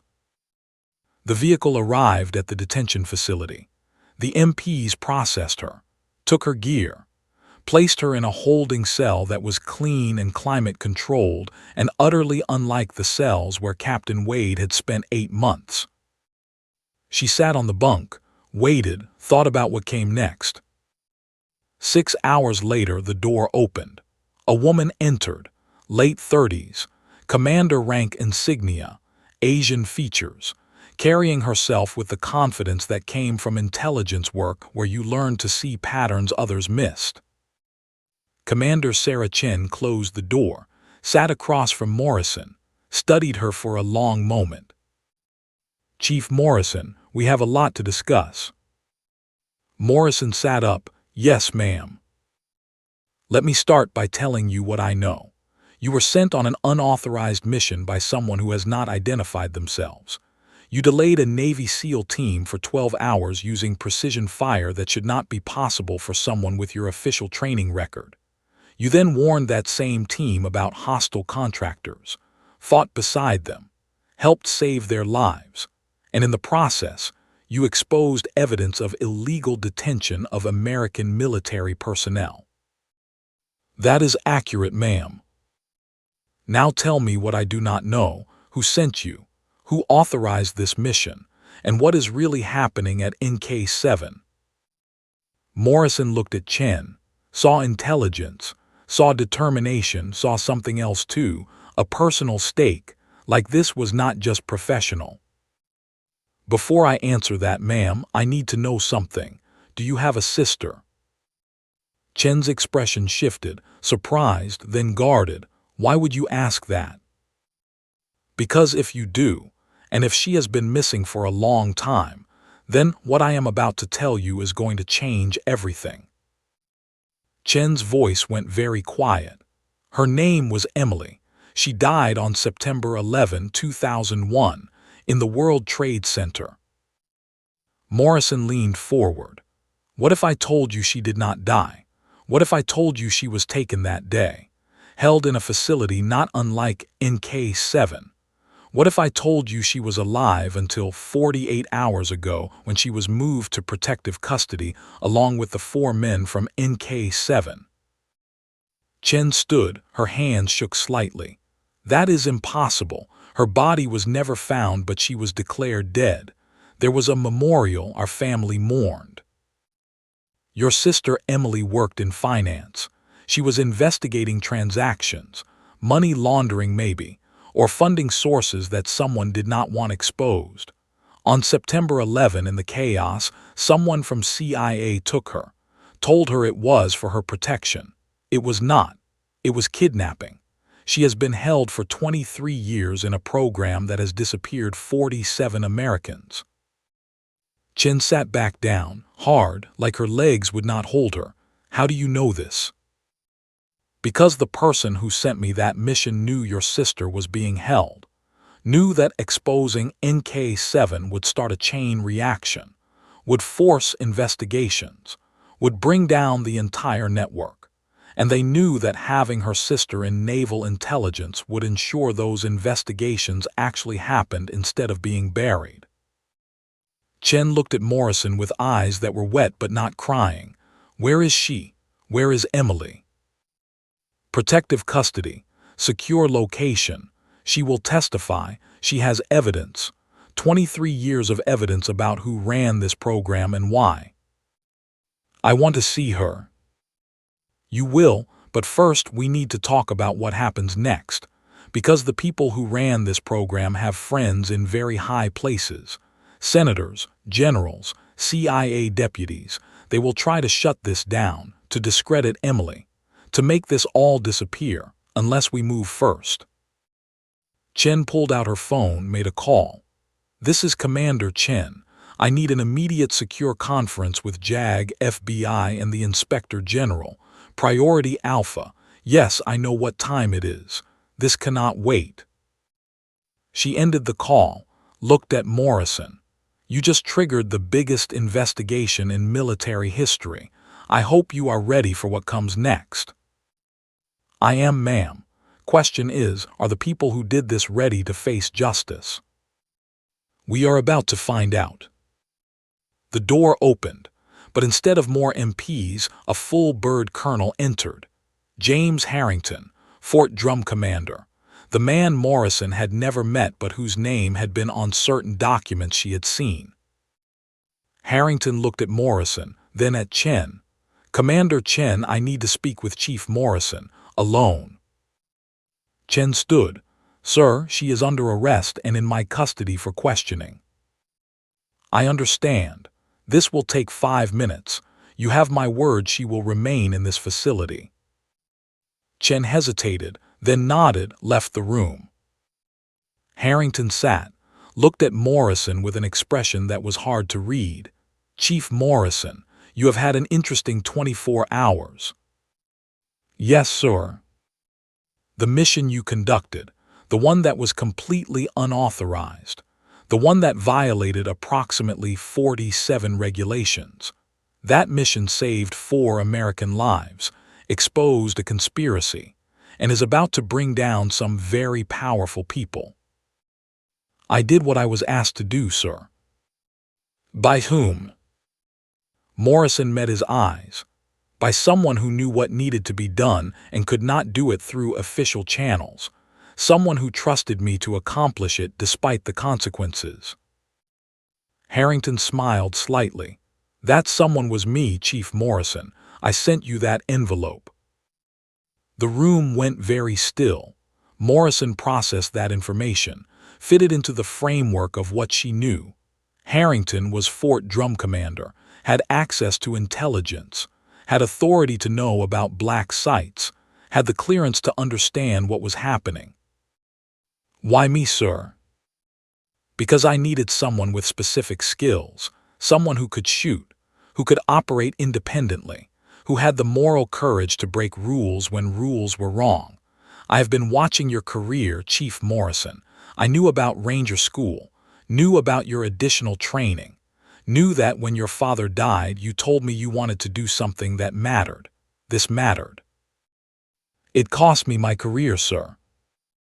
Maybe, or maybe it is about to start a different kind of career, one that operates in the spaces between official channels, one that does the work that needs doing when the system fails. Morrison looked at him. You are offering me a job. I am offering you a purpose. The work you just did is only the beginning. There are 6 more facilities, 23 more prisoners, a network of people who need to be brought to justice. We need operators who can work outside normal constraints, who can be denied if things go wrong, who can accomplish missions that do not officially exist. That sounds like the kind of thing that gets people killed, sir. It does, which is why I am asking, not ordering. You can say no, face the court-martial, maybe win, maybe lose. Either way, your military career is probably over, or you can say yes. Stay officially dead when the time comes, and help me finish what we started. Morrison thought about it. Thought about the 4 men who were free because she had been willing to risk everything. Thought about Emily Chen and 23 others still needing rescue. Thought about a conspiracy that went to the top and would fight to survive. If I say yes, what happens to the charges? They disappear, along with you. Officially, you will face court-martial, be convicted of reduced charges, serve time, be released, disappear into civilian life. Unofficially, you will work for me on operations that do not exist. And if I say no, then you face a real court-martial with real consequences. I will do what I can to help, but I cannot guarantee the outcome. Morrison looked at the cell around her, thought about 12 years of service, about the oath she had taken, about the choice between following rules and doing right. I need time to think, sir. You have 12 hours, then I need an answer. Harrington stood, walked to the door, paused. Chief Morrison, what you did took courage, real courage, not the kind that follows orders, the kind that breaks them when breaking them is right. That is rare, that is valuable. Think about whether you want to use it once or many times. He left. Morrison sat alone, thought about fathers and oaths and missions that mattered. Thought about what she would say when he came back. Thought about the future that was being offered and the price it would require. And slowly she began to smile, because she already knew her answer. Chen was checking his phone, running analysis on the photograph he had taken, the message carved into the bed frame. I am sending this to forensics. They can date the carving, verify it was done recently. That will help establish timeline. Timeline does not matter if we are all dead, Davis pointed out. We are not going to die, Martinez said. We have a Black Hawk with door gunners, 8 operators who know what we are doing, and a compound that is basically a fortress. The contractors have numbers. We have everything else. Walker was more pragmatic. Numbers matter. 48-9 is bad odds no matter how you calculate it. We won Morrison because she fights like she has nothing to lose. Morrison looked at him. I have plenty to lose. I just decided some things matter more. Like what? Like making sure people who do wrong face consequences. Like making sure Americans who were disappeared get found. Like making sure the system that is supposed to protect us actually does protect us instead of protecting the people who abuse it. Reeves was listening, processing. You talk like someone who has been thinking about this for a long time, like this is personal. It is personal, Morrison said quietly. My father spent 30 years as a Marine, fought in wars, served his country, and he died believing that the system worked, that when Americans were in danger, other Americans would help. I want to keep believing that, which means when I see the system failing, I have to do something. The helicopter flew on. Morrison looked out the open cargo door at the landscape below, mountains giving way to foothills, foothills to farmland, civilization spreading like a grid across land that had once been wild. She thought about the past 36 hours, about the mission that had started with an envelope and ended with her in handcuffs, about the choices she had made and the prices she would pay. But she also thought about Captain Wade and the 3 men with him, about Emily Chen and 23 years stolen, about the 23 others still imprisoned, about a conspiracy that went to the top and had finally been exposed. Worth it, she decided. Whatever happened next, it was worth it. The landing pad approached. Morrison could see the vehicles more clearly now. Military police, base security, staff cars that suggested senior officers. This was not going to be quiet. This was going to be official and public and the kind of thing that ended careers. Or started new ones. The helicopter touched down. Rotors began to slow. The crew chief opened the cargo door wider. Everyone out. MPs want you in specific order. SEALs first, then Chief Morrison. The SEALs exited, formed up, professional even in this strange situation. Morrison waited, watched through the cargo door as the MPs approached the helicopter. Then she saw someone else, a woman in Navy officer uniform, commander rank, coming toward the helicopter with purpose. This would be Sarah Chen, the intelligence officer who had been tracking Morrison, who had questions that Morrison was not sure how to answer. Morrison stepped out. The cold hit harder than before, or maybe it was just that the adrenaline was completely gone now and she was feeling everything that had been suppressed during combat. The MPs were professional, correct. Chief Warrant Officer Morrison, you are under arrest for unauthorized absence, theft of military property, engaging in unauthorized combat operations, and additional charges to be determined pending investigation. You have the right to remain silent. Anything you say can and will be used against you in a court of military justice. You have the right to consult with a lawyer. Do you understand these rights? I understand. Do you wish to make a statement at this time? I do not. They placed handcuffs on her wrists. Morrison stood still. Let them do their job. She had known this was coming, had prepared for it mentally. The handcuffs were cold. The metal bit into her wrists, physical proof that she had crossed lines that could not be uncrossed. But before they led her to the vehicle, Reeves spoke. Attention. The SEAL team snapped to attention, 8 operators standing in perfect formation. Then, as one, they rendered the sharpest salute Morrison had ever seen. Not because regulations required it. She was under arrest. They did not have to salute. They saluted because respect demanded it. Because what Morrison had done had earned something that could not be taken away by handcuffs or charges or court-martial proceedings. Morrison returned the salute as best she could with restricted hands, felt her throat tighten. These men owed her nothing, but they were giving her everything that mattered: recognition, respect, the acknowledgement that what she had done was right even if it was illegal. The MPs led her toward their vehicle. Morrison walked with her head up. She had nothing to be ashamed of, had broken rules that needed breaking, had saved lives that needed saving. Chen approached as they reached the vehicle, spoke quietly so only Morrison could hear. "We will talk, soon, about your mission, about what you know, about my sister, but right now I need you to understand something. What you did has triggered an investigation that goes higher than you can imagine. People are already calling from Washington, asking questions, demanding answers. This is not going away quietly." "Good," Morrison said. "It should not be quiet. Too many people have suffered in silence for too long." Chen studied her.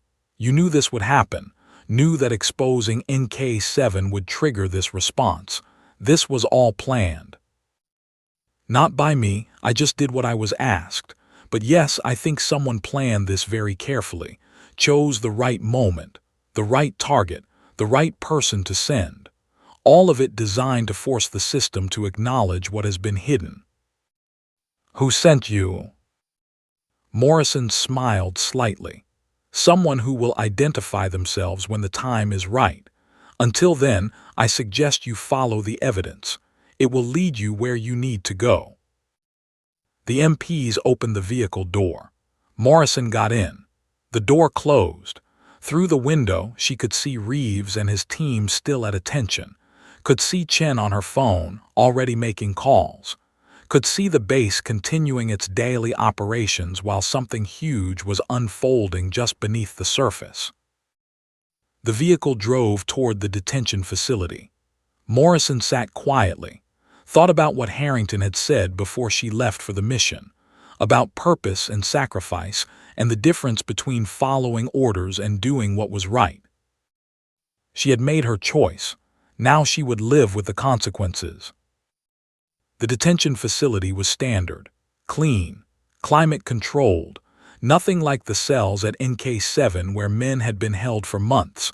Morrison was processed, gear confiscated, personal items logged, placed in a holding cell to await formal charges and legal proceedings. She sat on the bunk, alone for the first time in 36 hours. The silence was strange after so much noise, after gunfire and helicopters and radio chatter and the constant awareness that people were trying to kill her. Now there was just quiet and time to think. Morrison thought about the 4 men who were free, about families who would soon learn their loved ones were alive, about Emily Chen who had been given her life back after 23 years, about a conspiracy exposed and justice beginning. And she thought about the price, her career, her freedom, her future, all of it sacrificed for people she had never met, for a mission she had barely understood when she started. Worth it, she decided again, even sitting in a cell, even facing court-martial and possible prison. Worth it. Because some things mattered more than careers, more than regulations, more than the comfortable life she could have had if she had just ignored that envelope and stayed in her quarters that night. Her father had taught her that, had lived it, had shown her through 30 years of service that duty meant more than just following orders. It meant protecting people, all people, even when protecting them meant breaking rules. Morrison lay back on the bunk, closed her eyes. For the first time in 36 hours, she let herself rest, let the exhaustion take her, drifted into sleep that was deep and dreamless. When she woke 6 hours later, the cell door was opening. Commander Chen entered, sat across from Morrison, studied her with eyes that were red like she had been crying. "Tell me about Emily," Chen said quietly. "Tell me everything." The funeral was held on a Tuesday morning when the sky hung low and gray over Fort Drum, the kind of weather that made the world feel like it was closing in. A flag-draped casket sat on a platform above the frozen ground, surrounded by an honor guard in dress uniforms so still they might have been carved from stone. Kate Morrison watched her own funeral from 400 meters away, hidden behind a ridge with a spotting scope pressed to her eye. The surreal nature of it had not diminished even after 3 days of preparation. She was looking at physical proof of her own death while very much alive. The casket was real. The body inside was real, carefully selected from Fort Drum's morgue. A Jane Doe who had died of exposure in the mountains 3 weeks earlier. No family, no name, no one to mourn her except now, inadvertently, an entire military ceremony. The dental records had been altered, not easily, not cheaply, but Colonel James Harrington had resources that went beyond his official position as Fort Drum commander, resources that Morrison was only beginning to understand. Harrington stood at the podium now, his face a mask of controlled sorrow that would have been convincing even to Morrison if she had not known the truth. His voice carried across the cemetery, amplified but still somehow intimate. Chief Warrant Officer Kate Morrison died as she lived, in service to her country. A training accident took her from us too soon.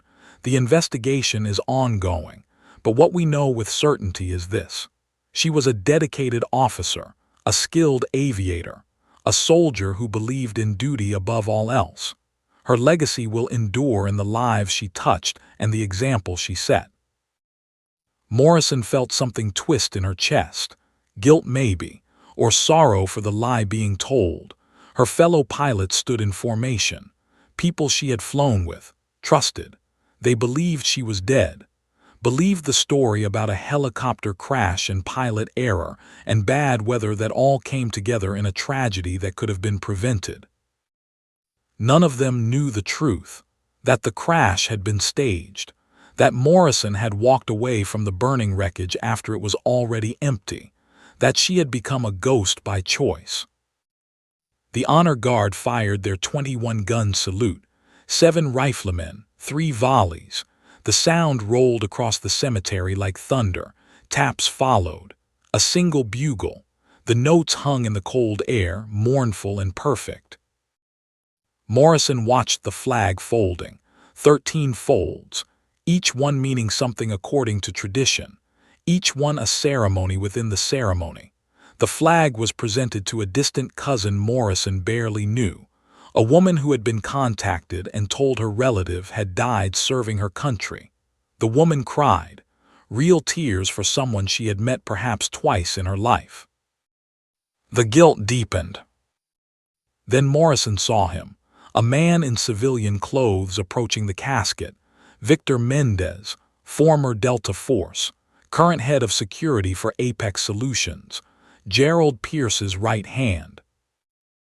Morrison adjusted her scope, watched Mendez place his hand on the casket, feel the weight, nod to himself. Satisfied, he pulled out his phone, made a call. Morrison could not hear what he said, but she could read his body language, relaxed, convinced. The threat had been neutralized. He bought it. Commander Sarah Chen's voice crackled in Morrison's earpiece. Mendez just reported to Pierce. Confirmation of death. They think you are gone. Morrison lowered the scope, looked at her hands, steady, no tremor. These were the hands that had fired on Navy SEALs 72 hours ago, the hands that had fought beside those same SEALs against contractors, the hands that were now officially dead. "Good," Morrison said into her radio. "Let them believe it. Let all of them believe it." She had died 3 days ago according to official records. Helicopter crash during routine training. Mechanical failure compounded by pilot error. The crash site had burned. The body recovered barely recognizable. Only dental records confirmed identity. Records that Harrington had arranged to be falsified, using authority Morrison still did not fully understand. Morrison packed her spotting scope, moved back from the ridge, disappeared into the tree line. Behind her, the funeral continued. Mourners paid respects. Words were said. A woman who was not dead was mourned by people who believed otherwise. In a safe house 20 miles from Fort Drum, Morrison met with the only people who knew she was alive. The room was sparse, functional. A table, chairs, maps and documents spread across every surface. This was a war room, and they were planning the final battle of a war most people did not know existed. Harrington sat at the head of the table. Master Chief Reeves stood by the window. Chen worked at a laptop. And in the corner, quiet and watchful, sat Emily Chen, the woman who had been dead for 23 years, the woman whose testimony would either change everything or mean nothing depending on how the next few days unfolded. Morrison entered, every eye turned to her. "How did it look?" Harrington asked. "Convincing," Mendez confirmed. "Pierce believes I am dead." "Good. Because we need him to believe that, need him to think he has won, to think the only person who could directly link him to active operations is gone." Reeves turned from the window. Any response from Pierce's network, any indication they know this is a setup? "Nothing," Chen said, her fingers still flying across the keyboard. "Phone intercepts show Pierce was relieved. Said something about Montana operations moving forward on schedule. He thinks he is clear." Morrison studied the map on the table. Red pins marked locations across the country. 7 facilities. 7 secret prisons. Each one holding Americans who had been disappeared. People whose families believed they were dead. "How many total?" Morrison asked. 47 confirmed over 22 years, Chen answered. "Could be more. The files Morrison recovered from Pierce's estate only go back to 2001. If he was doing this earlier, we have no records." Emily spoke from her corner. Her voice was quiet but steady. 23 years in captivity had not broken her, had not stolen her strength. "There were others with me in the first facility, before they separated us. One woman claimed she had been there since 1998. She remembered the Clinton administration, the impeachment hearings. She watched it on a television they gave us." The room went silent.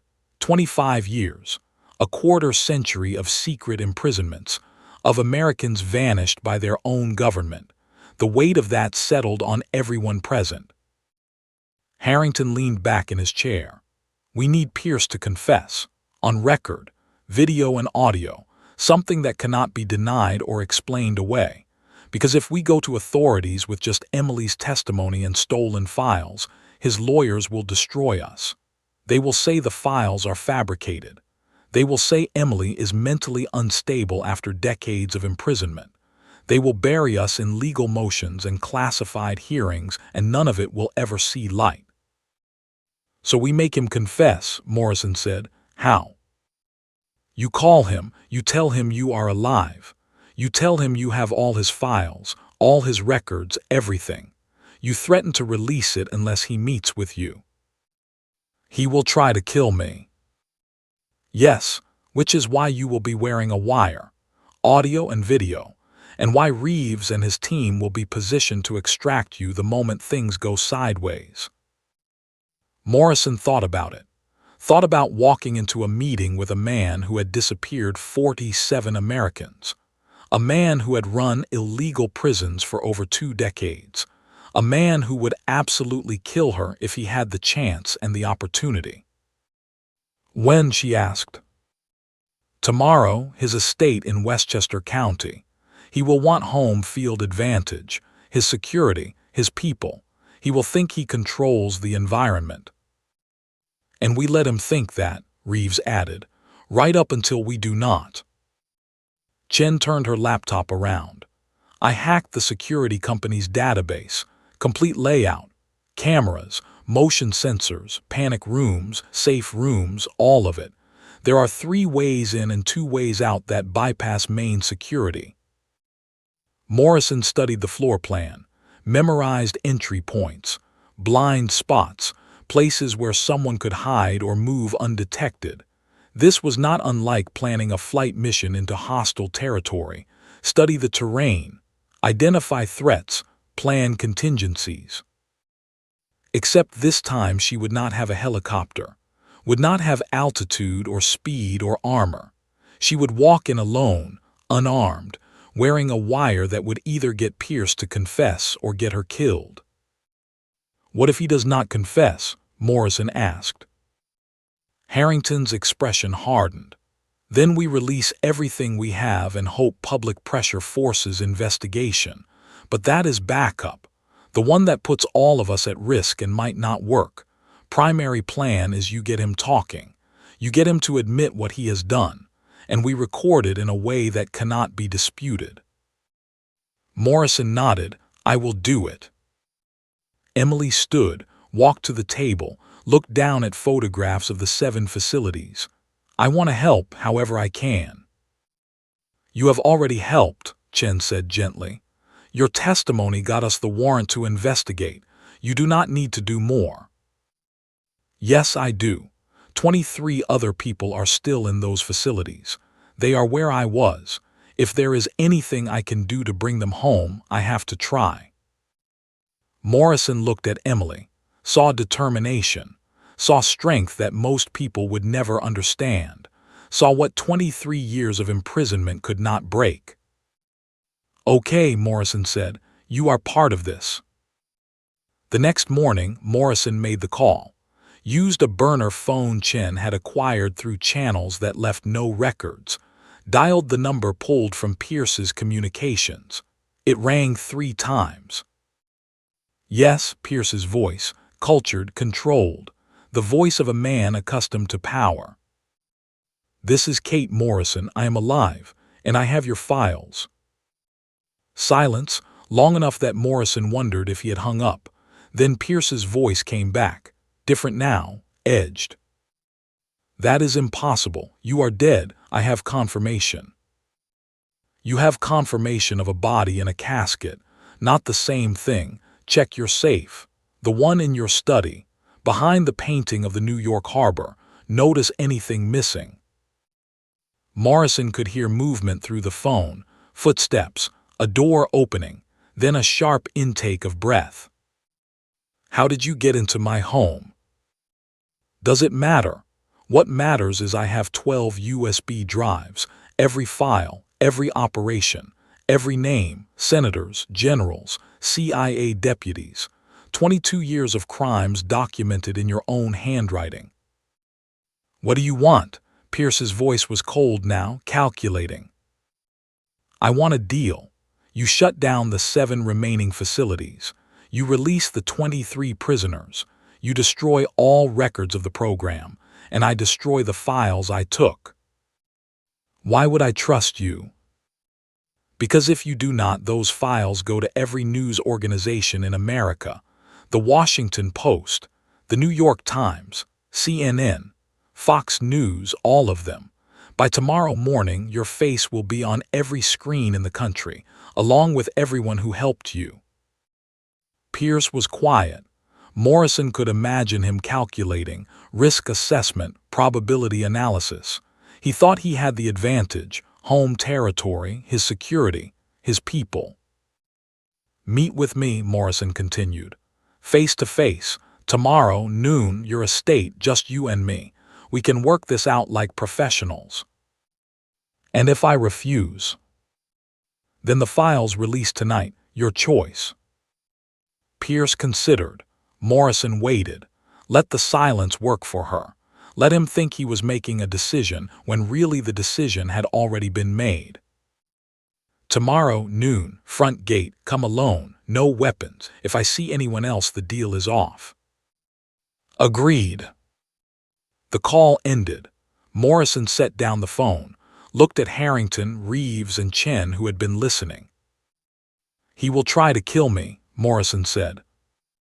Yes, Harrington agreed, which is why we will be ready. The next day came cold and clear. Morrison drove to Pierce's estate alone in a civilian car Chen had acquired. The estate sat on 40 acres behind stone walls that looked colonial, old money, the kind that bought senators and generals. Morrison stopped at the front gate, a camera swiveled, a voice through an intercom. Exit the vehicle, hands visible. Morrison complied. 2 guards in tactical gear emerged from a gatehouse. They patted her down, thoroughly, professional, found nothing because there was nothing obvious to find. But under her shirt, a buttonhole camera transmitted everything to a receiver 300 meters away. And in her jacket collar, a microphone the size of a grain of rice picked up every sound. She is clean, one guard said into his radio. The gate opened. Morrison walked up the driveway. The main house was exactly what she expected. Colonial architecture, white columns, the wealth that came from generations of money and power. Pierce waited on the front steps, 60-something, distinguished. He looked like a banker or professor, not like a man who had run secret prisons for 2 decades. Chief Morrison, he said as she approached, or should I say ghost? Morrison is fine. Impressive work. The funeral was very convincing. How did you fake the body? Trade secrets. Pierce smiled. It did not reach his eyes. Come inside, we will talk. Morrison followed him through halls lined with expensive art, into a study lined with books that looked like they had never been read. Pierce poured bourbon from a crystal decanter, offered Morrison a glass. She declined. Suit yourself. He sat, sipped, studied her. You are quite something, Chief Morrison. Helicopter pilot who can shoot like a sniper, who can infiltrate secured facilities, who can fake her own death. The military wasted you. I am here for the deal. Of course. You want me to release 23 prisoners and shut down a program that protects national security, in exchange for your silence. That is right. Pierce set down his glass. Let me tell you what I think is happening. I think you are wearing a wire. I think you have people listening. I think you came here to get me to confess so you can take this to authorities. Morrison kept her expression neutral. If you think that, why let me in? Because I want to understand what kind of person you are, and because it does not matter. Even if you record everything I say, it will not change anything. You are that confident. I am confident in reality. Senator Richard Carlisle sits on Armed Services Committee. Deputy Director Frank Walsh controls classified operations at CIA. General Raymond Foster advises Joint Chiefs.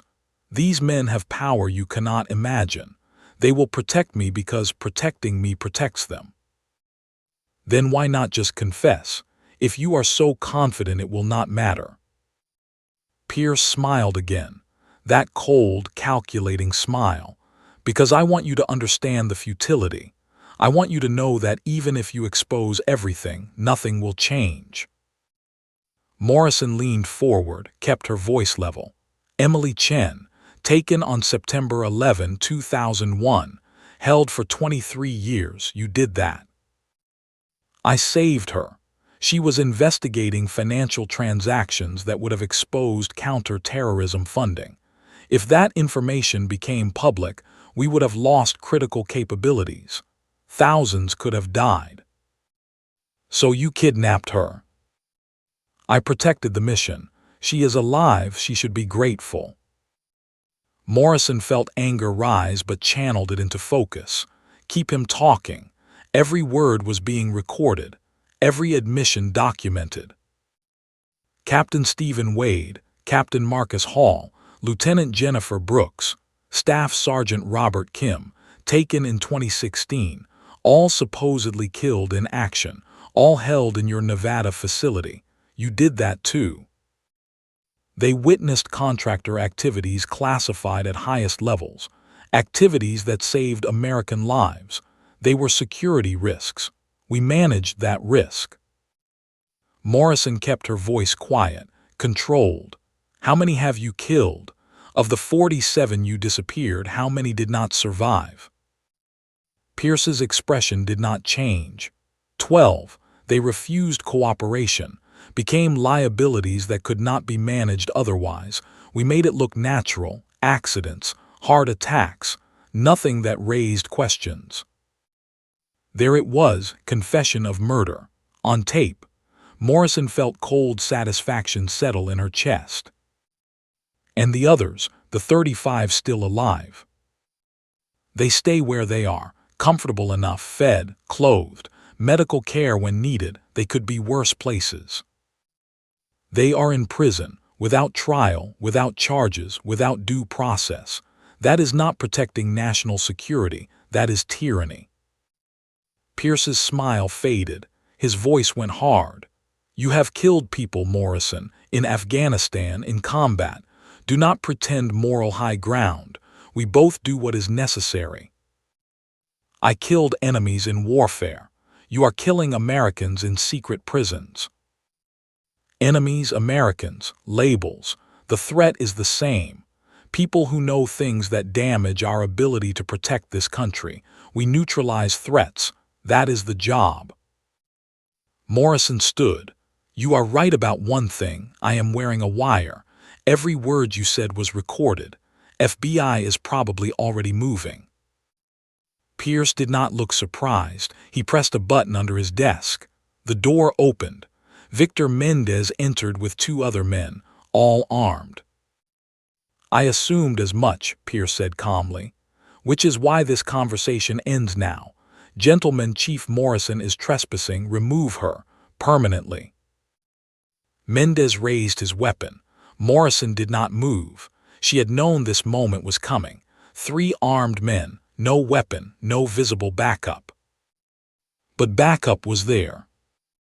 The windows exploded inward. Flash bangs detonated. The room filled with light and sound and smoke. Morrison dropped flat, covered her head. Through the chaos she heard Reeves's voice, loud, clear. FBI, drop your weapons now. Tactical teams poured through the windows. 8 operators, full gear, FBI markings. This was legal, authorized. A federal warrant based on Emily's testimony and the evidence Morrison had provided. Mendez and his men dropped their weapons, smart enough to know they were outgunned. Pierce sat in his chair, his expression finally showing something other than confidence. Shock, maybe fear, the realization that he had miscalculated. An FBI agent approached. Gerald Pierce, you are under arrest for kidnapping, conspiracy to commit murder, violation of civil rights under color of law, and approximately 40 other charges. You have the right to remain silent. Anything you say can and will be used against you in a court of law. As they read Pierce's rights, Morrison's phone buzzed. Text from Chen. Carlisle, Walsh, and Foster arrested simultaneously. It is done. Morrison watched them cuff Pierce, watched them lead him out of his own house, watched the empire he had built over 22 years collapse in 5 minutes. Reeves walked over. You okay? Yeah, good timing. We were ready to come through those windows the moment he threatened you. FBI wanted the confession first. They got it. All of it. Every word, audio and video. His lawyers can argue. His own words will convict him. Morrison nodded, felt the weight of the past week. The mission in mountains, the fake death, the funeral, the confrontation, all building to this moment. Justice. But there was still work to do. 2 weeks later, Morrison sat in a federal courtroom as Emily Chen testified. The hearing was classified, closed to public, but every word was recorded for the official record. Emily spoke for 4 hours, detailed 23 years of captivity, named names, described conditions, identified other prisoners. The panel of federal judges listened, asked questions, took notes, building a case that would reshape how black site operations were authorized and overseen. It would not bring back Emily's years, would not undo trauma, but it would ensure it did not happen again. Captain Wade testified next, then the other 3 prisoners. Their stories corroborated everything. The pattern was undeniable. Morrison watched from the gallery. She was supposed to be dead. Her presence was a state secret, but Harrington had arranged for her to observe, to see results of what she had started when she chose to trust an anonymous envelope. After the hearing, Morrison met Harrington in his Fort Drum office. He had aged. The stress showed in lines around his eyes, gray in his hair. "The president signed your pardon this morning." He slid a document across his desk. "Full pardon for all charges related to Operation Coldfront. Additionally, the Defense Distinguished Service Medal, private ceremony. No press, no public record, but you will have it." Morrison looked at the pardon, at the presidential seal, the signature. She was free, legally, officially. "What about my status?" Morrison asked. "Am I still dead?" "Complicated. The death certificate can be voided. You can return to active duty, resume your career. But Pierce's network has people still out there. Not all were arrested. Some went underground. If you come back officially, you become a target. So I stay dead. For now, until we are sure the threat is neutralized. Could be months, years." Morrison thought about flying helicopters again, about routine missions and training exercises and the comfortable predictability of military life. Then she thought about 7 facilities shut down, 23 prisoners freed, 47 Americans given their lives back. "I want to stay dead," Morrison said, "but I want to keep working." Harrington leaned back. "I was hoping you would say that. There is a task force being formed, off books, plausible deniability, find people who were not arrested, the ones who went underground, the ones who might restart the program. We need operators who can work outside official channels, someone already dead and therefore without official limitations.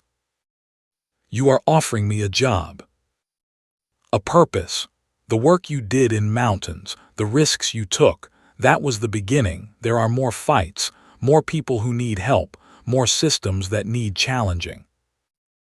Morrison thought about the envelope, about 36 hours holding off SEALs, about breaking into Pierce's estate, about bringing down a 22-year conspiracy. About her father's voice, "Some fights are worth having." "I am in," Morrison said. "What is first mission?" Harrington pulled out a file, set it on the desk. Morrison opened it. Photographs of a facility in Alaska, remote, isolated. 4 prisoners, Harrington said. Military, all declared KIA, all alive. Facility scheduled to be emptied in 72 hours. After that, we lose them. Morrison studied the photographs.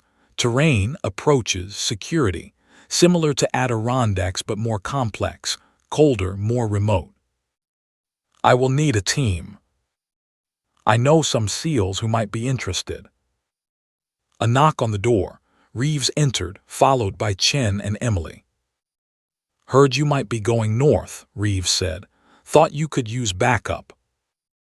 Chen set her laptop on the desk. Satellite imagery, guard rotations, communications intercepts, everything for planning.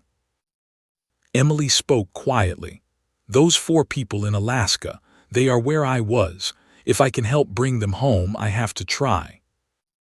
Morrison looked at each of them, at the team that had formed around a mission that started with an envelope and became something bigger. "Okay," Morrison said, 72 hours to insertion. Let us plan this right." They gathered around the desk, spread maps and satellite photos and intelligence reports, started the process Morrison had learned over 12 years: identify objective, assess threats, plan approach, prepare contingencies. Reeves pointed at the map. "Facility here, 20 miles from nearest road, no airstrip, helicopter insertion only option." "Weather?" Morrison asked. Chen pulled up data. "Storm system moving in. 48 hours from now, area will be socked in.